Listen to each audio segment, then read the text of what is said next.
Selamat datang di video ini. Menurut surat kabar media Cina, pada tanggal 16 September, Angkatan Udara Mesir akan membeli pesawat jet J-10C buatan Cina untuk menggantikan F-16 Amerika. Jet ini diproduksi oleh grup industri pesawat Cina dan memiliki kapasitas membawa 5.600 kg rudal serta bom. Kecepatan maksimum pesawat ini mencapai 1,8 Mach, dengan radius tempur 550 km. Jarak langsung antara Kairo dan Tel Aviv adalah 402 km, yang berarti jet J-10C Mesir hanya memerlukan 11 menit untuk mencapai Israel jika ada pertunjukan udara. Sementara jumlah pesanan Mesir belum diungkapkan, Voice of America melaporkan bahwa Cina tengah memperluas pasar di Timur Tengah. Namun, media Amerika lainnya menyoroti bahwa strategi harga Amerika yang terlalu tinggi telah membuat pasar regional Timur Tengah kacau. Mesir saat ini mengoperasikan 220 F-16, menjadikannya operator F-16 terbesar keempat di dunia. Washington telah menawarkan F-16V yang lebih canggih, namun dengan harga yang terlalu mahal. Sebagai perbandingan, Amerika pernah menjual 66 F-16V ke Taiwan seharga $8 miliar, yang berarti setiap unit berharga $121 juta. Sebaliknya, Pakistan membeli 36 J-10 dari Cina pada tahun 2009 seharga $1,4 miliar atau $39 juta per unit. Menurut BulgarianMilitary.com, J-10C menawarkan kemampuan tempur yang lebih unggul dibandingkan F-16 yang sudah ditingkatkan, namun dengan harga yang lebih kompetitif. Majalah Watch Military juga melaporkan bahwa hampir 200 pesawat F-16 yang menjadi tulang punggung armada Mesir dianggap sebagai salah satu pesawat generasi yang paling tidak mampu. Banyak di antaranya masih menggunakan persenjataan era Perang Dingin yang sudah ketinggalan zaman, dan tidak diperbolehkan menggunakan senjata udara ke permukaan jarak jauh. Faktanya, F-16 adalah pesawat jet yang terbukti andal dalam pertempuran. Namun, karena hubungannya dengan Israel, Amerika Serikat telah memberlakukan pembatasan kemampuan tempur pada F-16 yang dijual ke Mesir. Misalnya, Mesir tidak diizinkan membeli rudal AIM-120 Amra'am, yang artinya pilot Mesir hanya bisa menggunakan rudal dengan jangkauan kurang dari 70 km, sementara rudal Israel memiliki jangkauan hingga 105 km. Di sisi lain, jet J-10C Cina dapat membawa rudal PL-15 dengan jangkauan hingga 300 km. Cina juga mempromosikan jet tempur terbaru mereka, FC-31, ke pasar global, yang telah menarik perhatian di Timur Tengah. Saat ini, Israel adalah satu-satunya negara di kawasan tersebut yang memiliki jet tempur siluman Amerika, F-35. Namun, keunggulan ini mungkin tidak akan bertahan lama.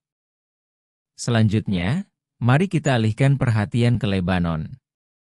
Pada tanggal 17 September, ratusan pagar di Lebanon meledak secara bersamaan di tempat terpencil, menewaskan 12 orang, termasuk seorang gadis berusia 8 tahun, dan melukai 2.750 orang lainnya. Serangan pagar ini mempengaruhi pelanggan di Cina, terutama terkait dengan penjualan iPhone. Pagar yang terlibat dalam ledakan tersebut diproduksi oleh Apollo, sebuah perusahaan Taiwan, dan produk mereka telah terjual sebanyak 260.000 unit di AS dan Australia dalam 2 tahun terakhir. Gelombang kedua ledakan terjadi sehari setelah ledakan pertama, menewaskan sedikitnya 20 orang dan melukai hampir 450 orang. Menurut laporan New York Times, intelijen Israel diduga menyembunyikan bahan peledak di dalam pagar yang memicu ledakan tersebut dari jarak jauh. Operasi ini mungkin sudah berlangsung beberapa bulan dan melibatkan sekitar 5.000 pagar. Penyebab pasti ledakan masih belum diketahui. Namun beberapa analis berpendapat bahwa rantai pasokan pagar tersebut mungkin telah dirusak sebelum mencapai Lebanon. Serangan ini memicu kekhawatiran tentang keamanan rantai pasokan teknologi global, terutama di Cina. Pada tahun 2020, AS memimpin inisiatif jaringan pembersihan terhadap Cina, terutama perusahaan teknologi besar seperti Huawei. Serangan pagar ini membuat banyak orang di Cina mempertanyakan apakah AS dan sekutunya sengaja membahayakan rantai pasokan global dengan memblokir produk Cina dari pasar.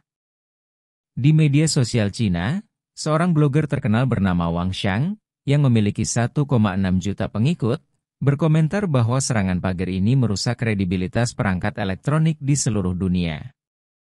Ia juga mencatat bahwa banyak orang di Cina kini mempertanyakan keamanan produk seperti iPhone dan Tesla. Beberapa hari setelah peluncuran iPhone terbaru, dua platform e-commerce terbesar di Cina memberikan diskon sebesar 4% untuk iPhone 16 Pro Max, yang baru saja diluncurkan 3 hari sebelumnya. Sebelum melanjutkan lebih jauh, beritahu kami apakah Anda menyukai videonya. Jika ya, silakan klik suka dan bagikan, dan mari kita lanjutkan. iPhone biasanya langsung terjual habis setelah dirilis, dengan orang-orang yang rela mengantri dan bahkan membayar lebih untuk mendapatkannya. Namun, semuanya berubah sekarang. Pada tanggal 23 September, Kementerian Keamanan Negara Cina mengumumkan penangkapan kelompok peretas Taiwan. Kelompok ini, yang dikenal dengan nama Anonymous 64, menghususkan diri dalam pembuatan berita palsu. Awalnya, misi mereka adalah menyusup ke situs web universitas dan maskapai penerbangan di daratan Cina untuk mencuri data rahasia dan menyebarkan informasi menyesatkan melalui akun-akun yang dibeli. Namun, secara mengejutkan, upaya mereka gagal. Anonymous 64, yang dipimpin oleh anggota tentara siber Taiwan, didirikan pada bulan Juni 2017 oleh otoritas Taiwan. Meski pemerintah Taiwan membantah keterlibatan apapun, kelompok ini mengoperasikan akun ANX, di mana mereka mengklaim telah meretas situs resmi 40 universitas di Cina dan sering memposting gambar peretasan pada papan iklan digital serta televisi internet di daratan Cina untuk menyebarkan ujaran kebencian. Mereka menggambarkan keamanan siber Cina sebagai sangat rentan. Namun, menurut penyelidikan yang dilakukan oleh Kementerian Keamanan Negara Cina, gambar-gambar yang mereka posting adalah palsu dan telah diedit menggunakan Photoshop. Situs web universitas yang mereka klaim telah diretas ternyata adalah replika palsu. Meskipun upaya peretasan mereka sebagian besar gagal, kelompok tersebut tetap teridentifikasi. Kementerian secara akurat mengidentifikasi 3 personel militer aktif Taiwan yang terlibat dalam proyek ini. Sementara itu, pada tanggal 15 September, kompetisi skala dunia ke-47 berakhir di Prancis, di mana Cina berhasil meraih posisi teratas. Pekerja Cina memenangkan 36 medali emas, 9 perak, dan 4 perunggu dalam proyek-proyek seperti pemeliharaan pesawat, teknologi otomotif, robot otonom, game digital 3D, seni, dan memasak. Kompetisi ini dikenal sebagai Olimpiade untuk para pekerja, dan mempertemukan lebih dari 1.600 pekerja dari 69 negara dan wilayah untuk bersaing dalam 59 disiplin keterampilan di 6 kategori utama, termasuk konstruksi, seni, komunikasi, manufaktur, transportasi, dan jasa. Pekerja dari Singapura, Thailand, dan Indonesia juga memberikan hasil yang luar biasa di bidang teknologi dan teknik informasi. Afrika Selatan mengirimkan 26 pekerja untuk berpartisipasi dalam acara yang berhubungan dengan energi terbarukan dan reparasi mobil.